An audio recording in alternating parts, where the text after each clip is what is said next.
ଆସନ୍ତା 13 ତାରିଖରୁ ରାଜ୍ୟରେ ପୁଣି କଲବଲ କରିବ ତାତି। ରାଜ୍ୟରେ ପଶ୍ଚିମ ତଥା ଉତ୍ତର ପଶ୍ଚିମ ଦିଗରୁ ଶୁଷ୍କ ବାୟୁର ପ୍ରଭାବ ବୃଦ୍ଧି ସହ ପୁଣି ଦିନ ତାପମାତ୍ରା ବୃଦ୍ଧି ସମ୍ଭାବନା ରହିଛି।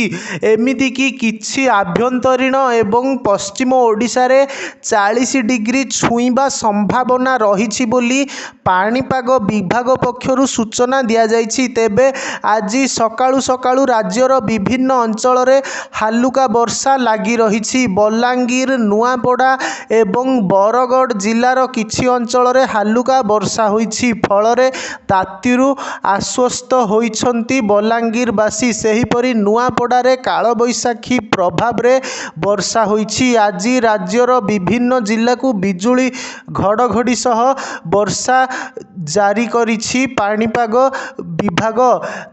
ଆଜି 11ଟି ଜିଲ୍ଲାକୁ ପାଣିପାଗ ବିଭାଗ ପକ୍ଷରୁ ୟେଲୋ ୱାର୍ଣ୍ଣିଂ ଜାରି ହୋଇଛି।